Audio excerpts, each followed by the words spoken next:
Alright, that should be the last of the failsafes. Can you hear me? Hello? I swear, if we've come all this way only for the audio to fail at the last minute, I'm going to be furious. Let me just... Okay, are we good? Alright, that's it, we're good then. Look, I hate to throw out all the grace in a standard introduction, but we're not safe here. I've made a very limited window of time for us to do this, and once it runs out, we're in jeopardy. You've been asking for a look inside the Foundation for ages, and I found a way to hook us up to an internal computer using one of the security drones. But if we aren't careful, they'll know something's up. We'll be taken offline and then they'll try to track my location. Can't let that happen. They've wanted to get their hands on me for years, and I don't feel like trying to save as much equipment as I can before a containment squad comes and tears the whole building down. I've used the contact to give us just enough time to explore a few entries before the system is aware of a breach. No worries about waking up anything or posing a containment threat to any monsters on site. This is an isolated wing with no cells, and the records we'll be looking at don't concern anything in this building. Most of them can't even be found on any site under Foundation control. You see, there are some anomalies in this world that can't be fully secured, contained, or protected. Tonight, we'll be examining SCP's most wanted, the uncontained and highly dangerous monsters among us. Most of the things in here want to break out. Tonight, we're breaking in. Now stand by. I'm going to open the vault door.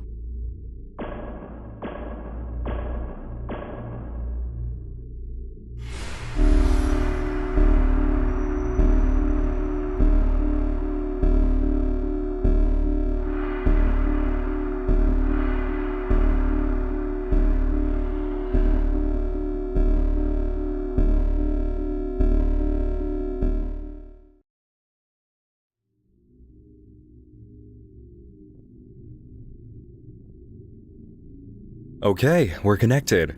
Looking pretty good so far, so we can relax just a bit, but we still need to watch out. We have just enough time to pull 9 files from the most wanted area, ranging in threat level according to difficulty of human avoidance. Code White represents a kind of threat that can be avoided pretty easily as long as you know what you're dealing with. Code Blue represents a situation that's much harder to avoid, but if you keep your senses with you and have strong willpower, you might make it through any encounters.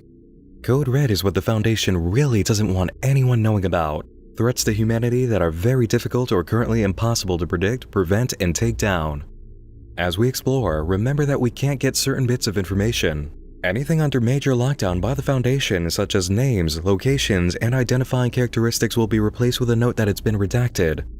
Euclid classes refer to those which may pose a deadly threat. Keter classes either guarantee it or can harm serious numbers of people and humanity at large.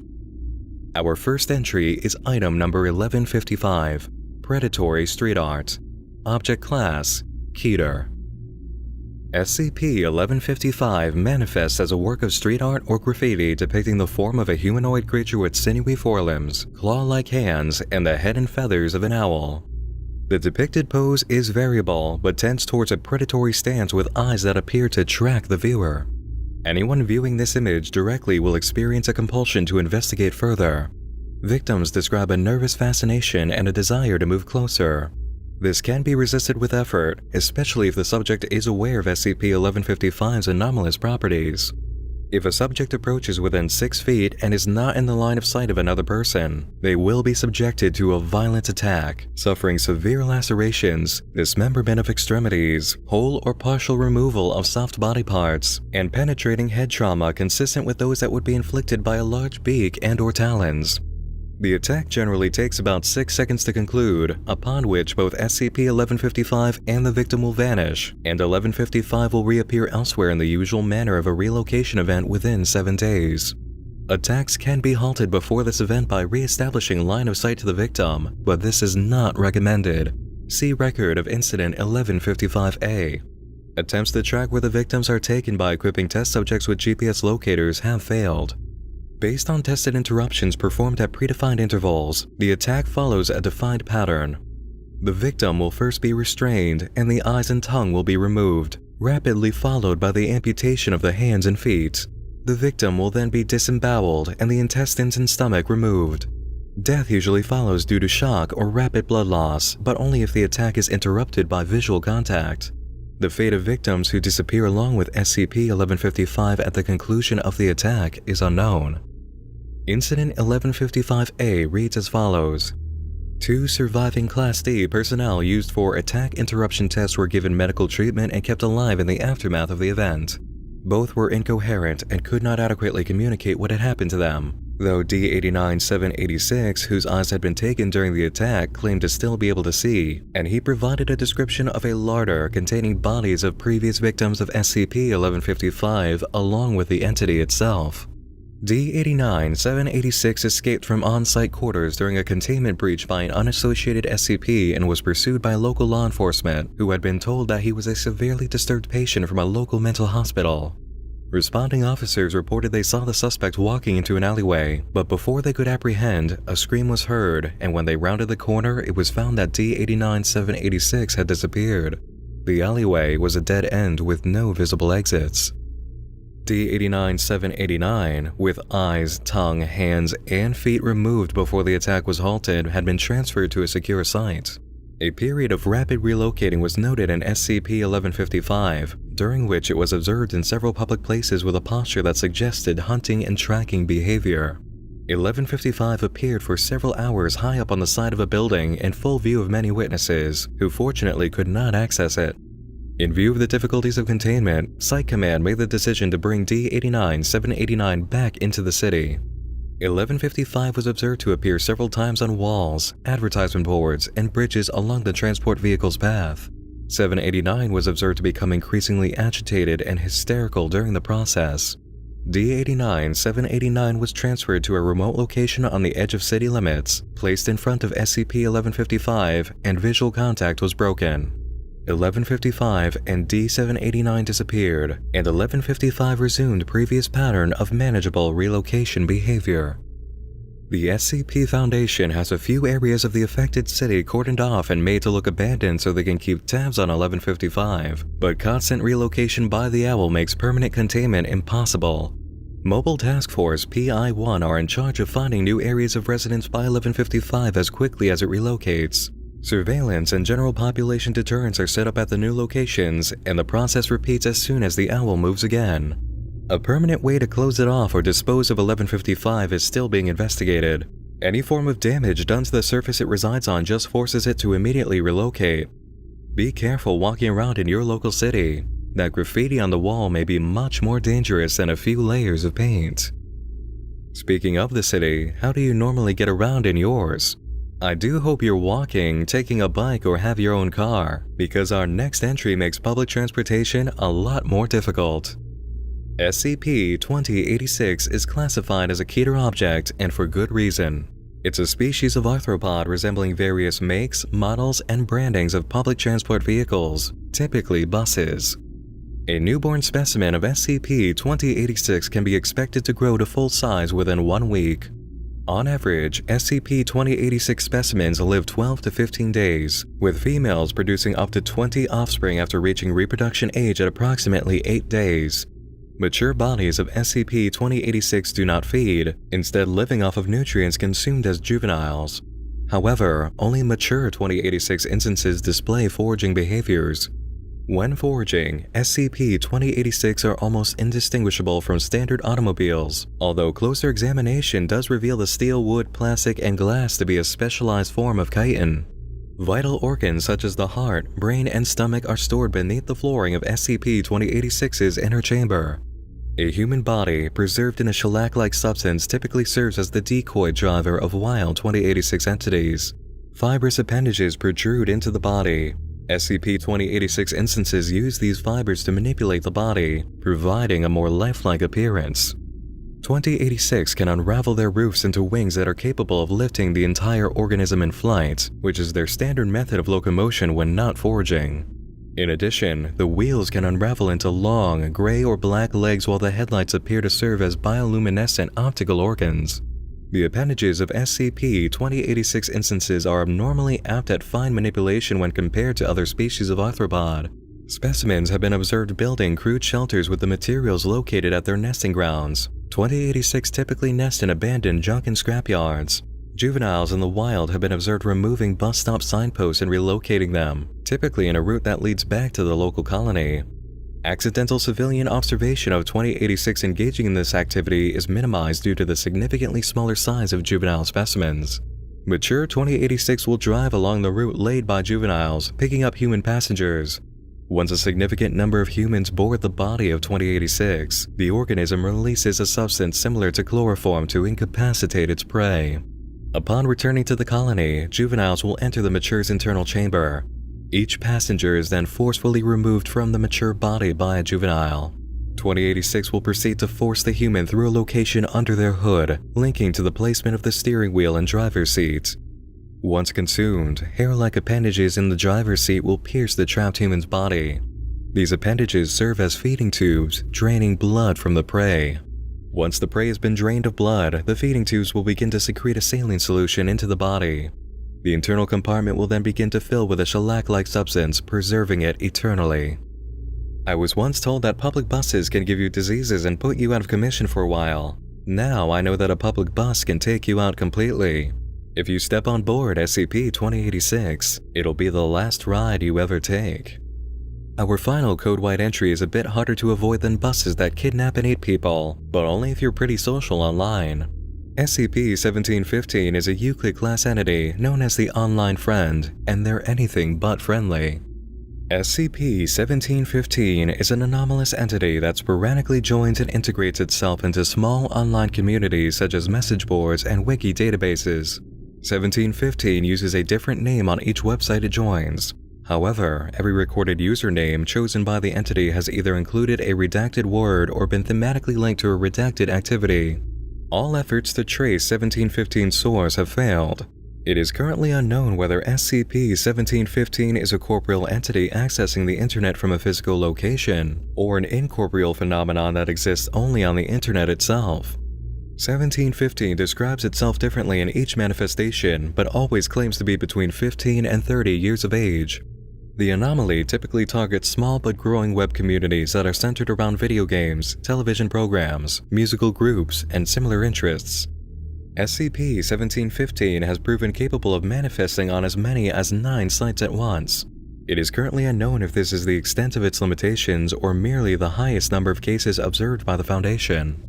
For the most part, 1715 uses proper grammar, spelling, and punctuation with only occasional errors, and displays a high level of knowledge surrounding the topic of the website it participates in.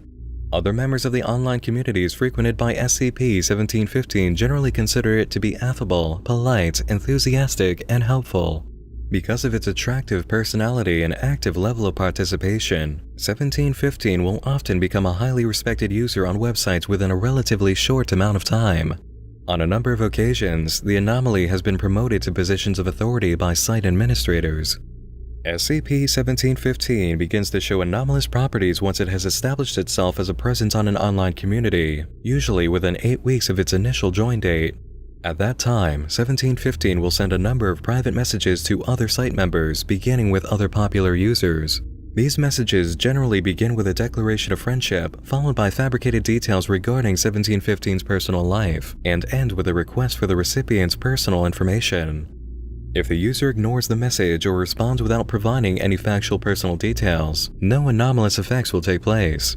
If the user provides SCP-1715 with factual personal information, the user and their account will become instances of SCP-1715-1 and -2 respectively.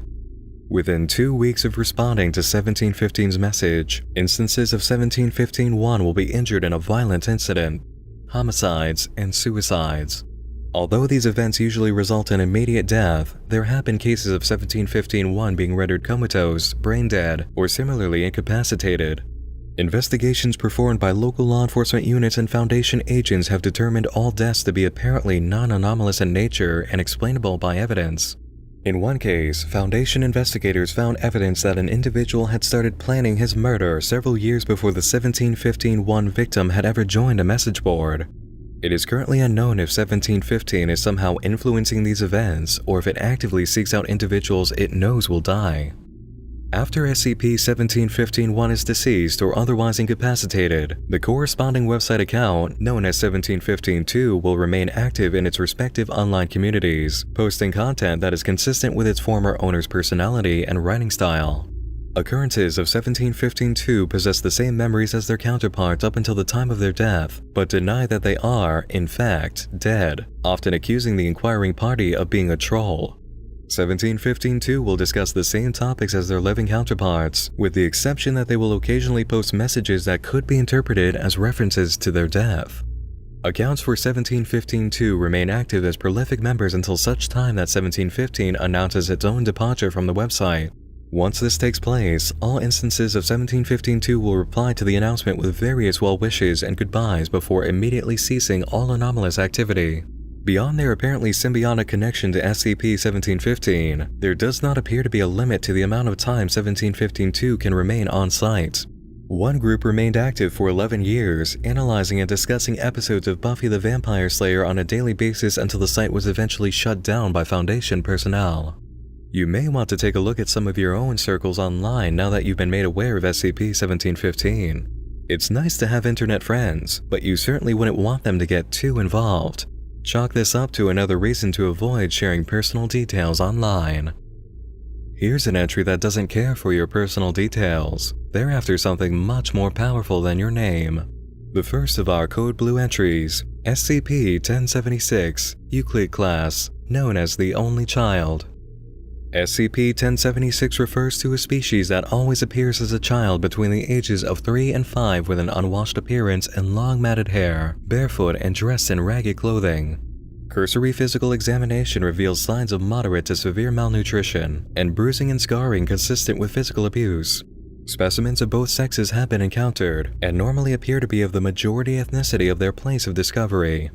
Specimens seem to comprehend simple statements but have not displayed any signs of verbal ability. Vocalizations are limited to simple grunts, sighs, and when disturbed, loud shrieking and sobbing. Specimens are reluctant to meet the gaze of any individual and tend to look downward in the absence of outside stimulus. They will respond to simple questions by nodding in the affirmative or negative. Initial encounters with SCP-1076 occur when a parent discovers the child in a state of apparent distress.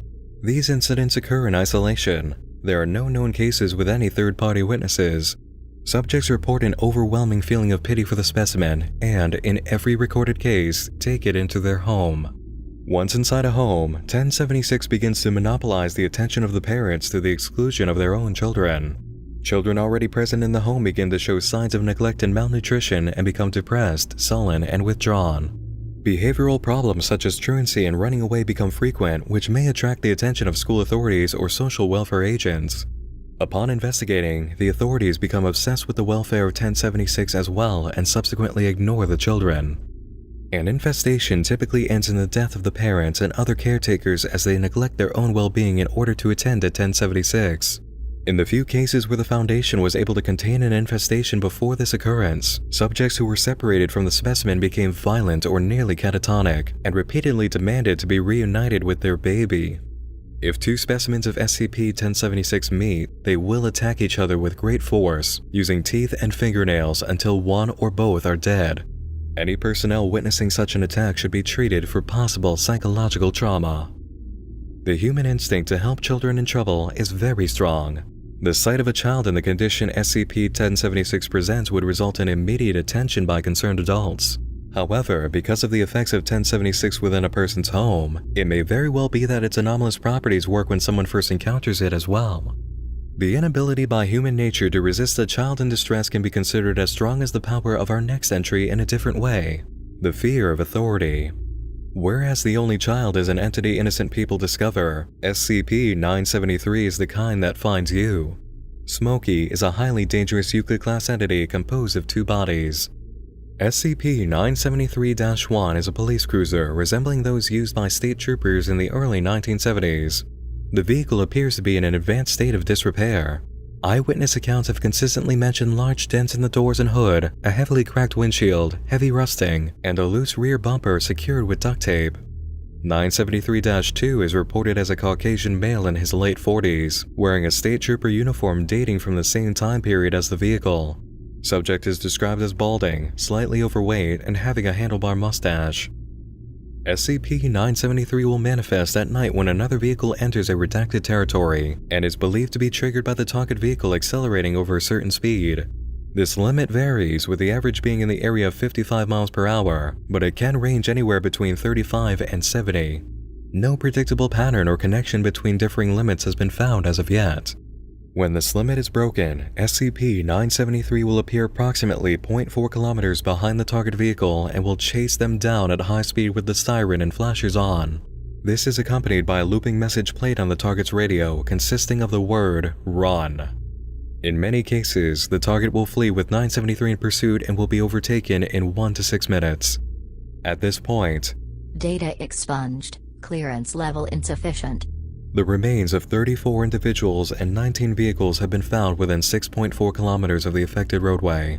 The range of damage done to bodies includes evisceration.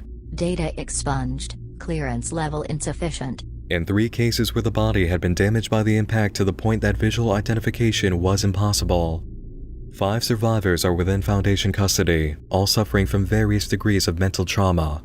The recovered vehicles showcase heavy impact damage, both environmental and inflicted, and severe burn damage to the interior.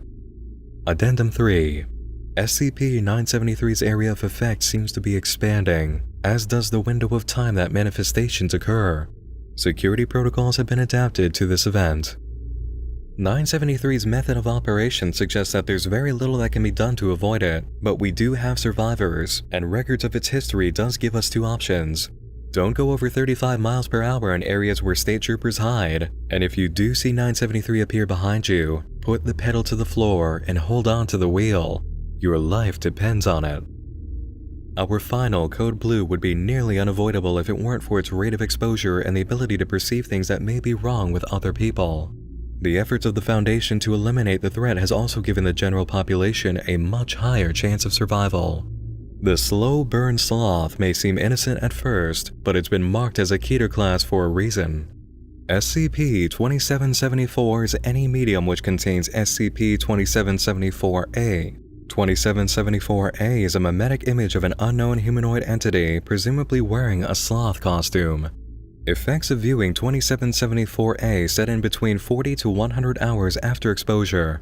Those affected will begin to lose the ability to use cognitive functions or make higher-level decisions, except for a period lasting around 150 seconds every 24 hours. This period occurs randomly. 2774-A manifests itself in various forms of media, including movies, television, magazines, and in some cases, personally recorded videos or pictures. The sloth is typically located in the background of whatever media it appears in. To date, there have been no instances of SCP-2774 on the internet. A single incident in northern Canada where 2774-A appeared on live local television resulted in the relocation of over 4,000 people to Site-116. The image has been found to only retain anomalous properties if it contains hues of red or green. Therefore, those with forms of color blindness are not affected by SCP-2774. The sloth is believed to possess mimetic properties that are enhanced based on the number of people it affects. Manifestations of 2774-A appear to become more common as the number of living victims increases. After the implementation of Protocol XXP9, reports of manifestation dropped significantly. Tests show that, including the colorblind, SCP-2774 now does not affect the majority of people who view it. It is estimated that under 40% of those exposed to 2774 are actually affected. This percentage is also directly influenced by the number of living victims. When subject to SCP-2774-A's effect, victims appear to move normally based on muscle memory, albeit with slowed reaction times. They are very passive and compliant with personnel, willing to answer basic questions and follow commands, though they display a lack of emotion. While they appear conscious, victims cannot control their actions in any way. Upon entering their 150 seconds of lucidity, victims are often highly agitated and fearful and may act irrationally. Those affected report complete memory of time spent without cognitive function, but no ability to comprehend their actions or affect them in any way. In numerous instances, those affected by SCP-2774 report observing 2774-A while their body is acting autonomously. Perception of reality appears to be lost during that time. Subjects are to be considered unstable when conscious and are to be approached with care. Those who have been settled at Site-116 have displayed an affinity to SCP-2774-A. Art, literature, and effigies of 2774-A can commonly be found hoarded in the corners of subjects' rooms. All objects are presumed to have been created while unconscious. These objects are commonly traded between subjects during free hours. Any such items are to be removed and incinerated, and their creators terminated, along with any subjects seen emulating the sloth. Dr. Clara Chung conducted interviews with subjects affected by SCP-2774 to gain insight into its effects. The first interview with Subject 866, David, took place on June 11, 2010. Dr. Chung opened by asking what Subject 866 experiences while not in control. 866 replied, "It's like you're being driven around, and you're in the passenger seat, except your arms and legs are strapped down so that you can't move. You can't feel anything in your body either. The worst part about it is that you can't hold a thought for more than 5 seconds. I just want to enjoy being able to control myself a bit before I lose it. When you're stuck there, in your own head, you just want to scream, but you can't. You can try for hours and hours, move an arm, a leg, make a sound. It won't happen. You can't even control when you breathe." And then the hallucinations. The sloth. At this point, Subject 866 looked at the guards standing on either side of Dr. Chung and then the clock. He began to shake and said, "It's watching us. I can't face him again. I just can't. Don't take this personally, please. I'm sorry." 866 reluctantly lunged at the guard at Dr. Chung's right, but was immediately terminated following contact.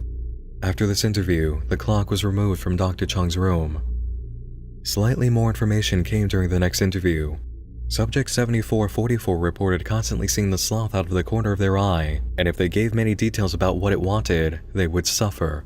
A final interview conducted with a man named Jason indicated that the anomaly was becoming much stronger. This led directly to Protocol XXP9. The details of this operation are only available for Level 3 clearances and above, and for good reason. This protocol involved executing 6,200 affected individuals within 1 month by lethal injection. The order was signed by Dr. Chung, and though her decision does seem extreme, she understands the weight of what's involved as written at the end of the order. If you're on site and reading this, you're probably going to have to take part. Class A amnestics will be available after your duties are done if you so choose. Keep in mind the state of suffering these people are in. This is as much for their benefit as it is ours. Class A amnestics are standard memory-wiping devices used after many events involved in SCP operations. Subjects, personnel, doctors, and general population members have all been given amnestics, the strength of which depends on the severity of what has been experienced. A major reason behind the act of keeping records here is due to the frequent use of these devices. You can get rid of all the emotions attached to what you've done, but still keep all of the relevant information and learn what must be retained in regards to anomalies. Amnestics are especially necessary when dealing with our final 3 entries. Code Red, the most difficult SCP entities to capture, and those which pose extraordinary threats to the human race. Opening this class is going to put our failsafes in jeopardy. We've held out so far, but the standard time for a security drone's presence in this room on the automated schedule is about to finish up, and access for these files has not been programmed for tonight. Once we're in, we've got to move fast and then get out immediately. Are you ready? Okay. SCP-1157, Keter Class, known on the record as the Bifurcating Man, better known among task forces by the codename Hydra. SCP-1157 is a Caucasian male with brown hair and blue eyes.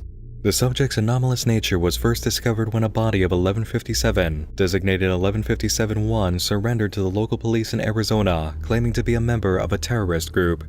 When a bifurcation event occurred while SCP-1157 was in police custody, the subject was brought to the attention of the Foundation and transferred to Sector 7 for containment and study.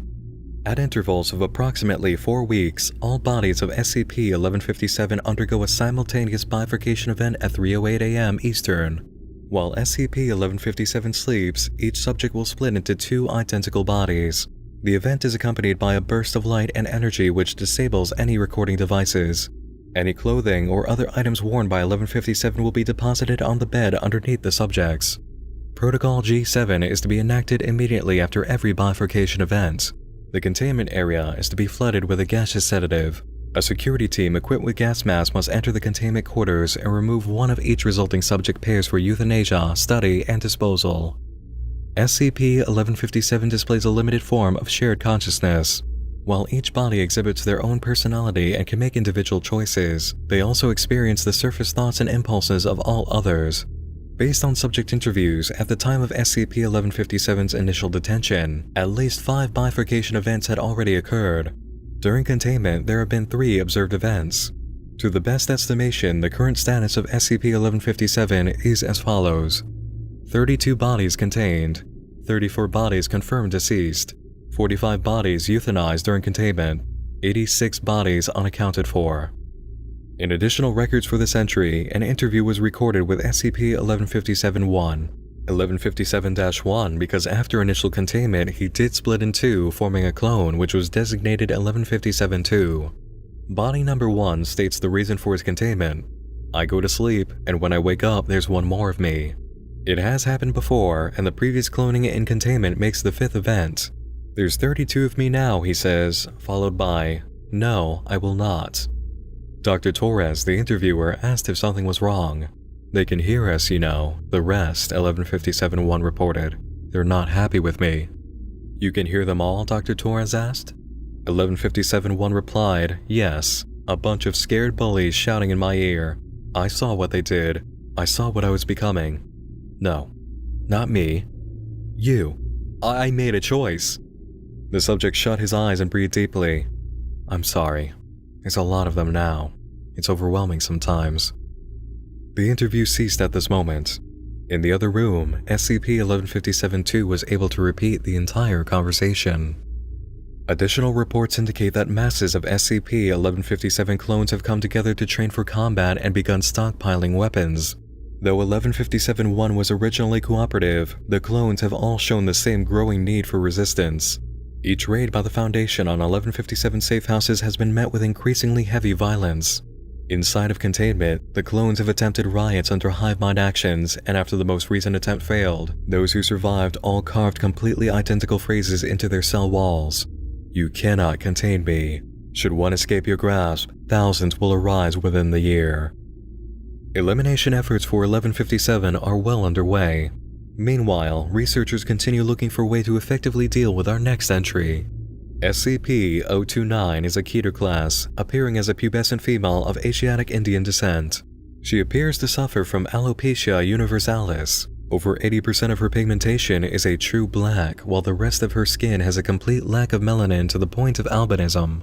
Her eyes are also a dark black in color. SCP-029 has severe homicidal tendencies and has displayed a remarkable ability to use any item as a weapon. However, she has a severe compulsion against shedding blood, preferring instead to strangle her victims. 029 has demonstrated dexterity and physical reactions 4 times as fast as the average human. 029 has also displayed enormous resistance against damage in all forms. Both of these extra-human abilities are greatly hampered in the presence of bright or direct light, natural or artificial. In addition, any males who come within the presence of SCP-029, an area defined by her current perception, find themselves pliant to her will. Such males become willing to kill or even die for 029. SCP-029 refers to herself using an ancient word that translates as Daughter of Darkness. Interviews with 029 have proven difficult to conduct due to 029's constant attempts to kill or convert all who speak with her. Over her years of captivity, the black patches on her skin have increased in size. SCP-029 was first brought to the Foundation's attempt by an agent working in rural India. An attempt on his life led him to a small cult of men who claimed to be thuggies in service to the daughter.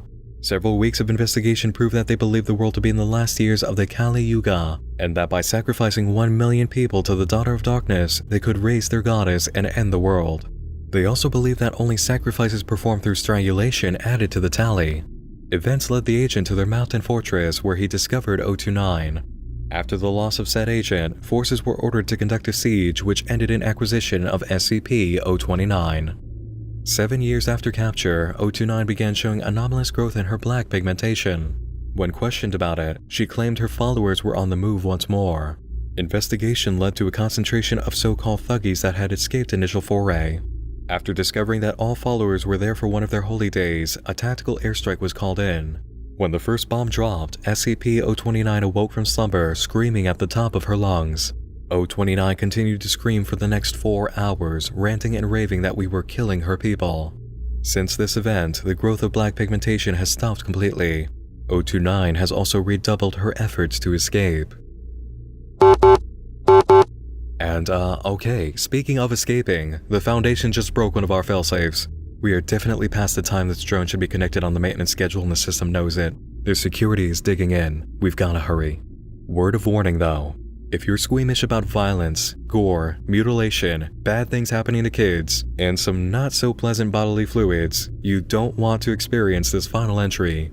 SCP-2852 is a horror story unlike anything else in here. I'm going to give you 5 seconds to evacuate before we take this on. Hurry though, we don't have a lot of time. Once the second failsafe is broken, we're gone.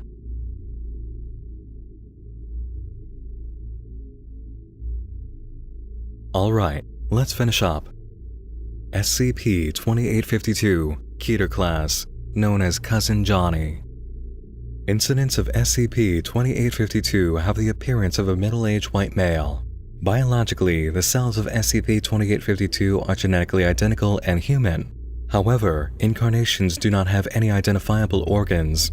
Their bodies are made up of fibrous muscular tissue, with teeth and hair being made out of chitin chemically similar to those of the cicada family. The eyes of 2852, while looking non-anomalous from a distance, are set in the sockets without any nerve connection.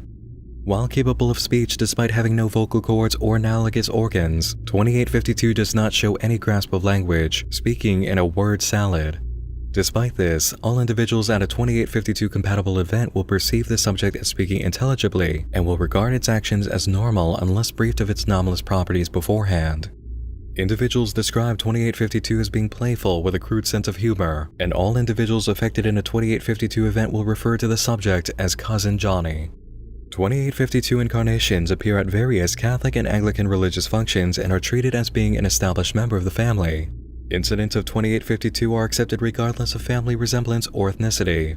The entity appears at baptisms, weddings, and funerals, referred to as blue level, white level, and black level events. Currently, no 2852 incident has been found to appear at any other family gathering. All attempts at tracking SCP-2852 before and after an event have met with failure. The entity is able to appear at such events as though they had always been there, even appearing between frames when under surveillance or simply evading any attempt by operatives to keep them out. All tracking devices placed on 2852 have malfunctioned immediately. Each family gathering that SCP-2852 attends results in different behavior from the subject and varying effects. Generally, the result of 2852 appearing at a family gathering generates more serious damage done to children, although adults are not free from its effects. It is worth noting that stopping an SCP-2852 instance before it involves itself in the religious ritual will not prevent its effects from spreading, although they may be diluted. The appearance of Cousin Johnny at an event is enough for its effects to start spreading among the family. When questioned after an event, all affected individuals report a feeling of fondness towards 2852, regardless of its actions during an event. And hey, are you sure you want to stay with me on this? We're about to explore the details of blue, white, and black level events, and they're not for the faint of heart. I'll give you one more opportunity. This entry is a red Keter class for a major reason. Okay, hope you have a strong stomach. SCP-2852's effects at a blue level event are present more strongly in the child being baptized, its parents, and any godparents chosen for the occasion. During the baptism ritual, 2852 will involve itself directly in the proceedings, acting as a third godparent when traditionally there are only two, a male and female. Blue level events proceed identically despite the presence of a third godparent until the child is submerged into the water. Immediately, the child's top layer of skin will come off in one piece as though molting. This process does not seem to harm the child. The godparents will then eat the skin between them. Afterwards, the mass will go on as normal, and SCP-2852 will exit along with the family. It is of note that 2852 does not appear at any family celebration held after the baptism. The baptized child has a chance of dying within 6 months, well above the national average. Living children exhibit multiple Cluster B personality disorders. Most join anti-capitalist groups, various organizations of government interest, or, if unchecked, will engage in destructive behavior usually manifesting in self-harm, abuse of animals, or abuse of small children. Godparents and biological parents will be rendered sterile regardless of SCP-2852's success in becoming part of the baptismal ritual. Both groups commit suicide within 5 years of a blue level event, normally through drowning. All attendees not involved in the baptism ritual are 500% more likely than the national average to have stillbirths. Those who are still capable of having children are far more likely to abandon them, sometimes allowing the child to die in the process. One couple affected by a blue level event in Ohio gave birth to triplets which they then tore apart and hung from trees around their property. Past adolescence and into adulthood, children exposed to the song of cicadas respond with extreme anxiety and accompanying physical symptoms such as dry mouth, nausea, vomiting, and headaches. Some subjects' agitation escalates into violent outbursts which have resulted in at least 20 fatalities. When interviewed about the cause of their disturbance, no subjects have ever identified cicada song as a trigger. Even in one interview involving Level 5 enhanced interrogation, the subject never indicated the role of cicada song in his attack on a parish, which resulted in 18 dead and 10 wounded, including his parents and 3 siblings. White level event. During a marriage ceremony, SCP-2852 will insert itself as a groomsman, and its most deleterious anomalous effects will only manifest after the vows. Once the rings have been exchanged, 2852 will produce various implements that allow the bridesmaids and groomsmen to pull out their teeth one by one. The individuals seem to be oblivious to any pain that would normally take place during such an event, and blood loss through still unknown means does not occur. The bride and groom will be presented with the teeth and will eat them. Damage done to the bride and groom's teeth and jaw are extensive, but any blood loss that occurs will not be fatal. The groom will then, in place of vows, vocalize a currently unknown cicada song, which has been known to reach 140 decibels, rendering the bride and those on the altar deaf. Currently, no groom has been deafened by his own call. At the wedding reception, 2852 will take the role of the best man and give a speech. This speech, as all vocalizations of SCP-2852, will be nonsensical with no patterns to the words used. Individuals will react to the speech with mixed emotions, some crying uncontrollably and others falling into hysterical laughter. After the speech, 2852 will produce a gift for the married couple. This gift currently has always been 3.5 kilograms of human hair of various colors, 13 dead cicada, and 23 human teeth in a cardboard box. DNA testing on gifts has been inconclusive. The bride and groom of a white level event will divorce, on average, 2 years after their wedding, usually as the result of domestic violence. Any children born during their marriage will have cluster B personality disorders or life-threatening disfigurements. All married individuals attending the event will find themselves unable to have children despite a lack of detectable changes to fertility-related biology. All children involved in a white level event will avoid romantic relationships, and 9 out of 10 commit suicide by the age of 18. Roughly half pull out their teeth until blood completely blocks the airways, and the others bite their own wrists until death occurs through blood loss. Black level event. Black level events are notable in that any attempt to disrupt the event through any means result in the actor becoming a participant. Currently, there exists no way to stop or end a black level event. Any attempts at barring SCP-2852 from the church or funeral home result in him simply appearing inside. During a black level event, 2852 will take the place of the eulogizer, even if one was not meant to speak during the mass. The speech, as any vocalization by 2852, will be nonsensical with no patterns being found. However, as the subject proceeds, the individual closest to the body will open the casket and produce a long knife. The knives produced during a black level event are not seen before the event and disappear after. The individual will then exsanguinate themselves, normally from the wrist, but there have been events where individuals have slit their throat. In turn, 2 by 2, each attendant will use the knife to pour their blood into the casket. Children too young to exsanguinate themselves are helped by adults. Despite many losing enough blood to result in death, no physical effects are seen in participants. SCP-2852's speech will eventually turn into the song of an adult male cicada. All participants will respond with the same call, despite the song of the cicada being limited to the male. Cousin Johnny will stand at the pulpit until each individual has bled themselves, and then will walk to the casket and vomit a mixture of blood, wood pulp, and dead cicada. Once finished, the funeral mass will go on as normal, and the casket, filled with blood and 2852's vomit, will be taken to the cemetery and lowered into the earth as normal for a Catholic or Anglican funeral service. Black level events can end here, but if a family gathering was planned to take place after the funeral, SCP-2852 will attend. 2852 will, once all individuals affected have arrived, vomit a similar mixture of blood, wood pulp, and dead cicada into a bowl. This mixture will be primarily eaten by the affected children. After this has been consumed, 2852 will give another speech of nonsensical words without patterns, strip itself, and lay upon a table. The participants then will eat 2852's flesh until there's nothing left. During this, SCP-2852 will still vocalize, even when suffering from mortal injuries. Participants have been known to carry on friendly conversation with SCP-2852 while eating him. Children unable to chew whole food properly will be fed mouth to mouth by any caregivers. All participants of a Black level event will break from their family either through suicide, moving, or divorce. Every individual involved in an event will be rendered sterile. Domestic violence in participants of Black level events will usually be of a cannibalistic nature, resulting in the death of one or both individuals.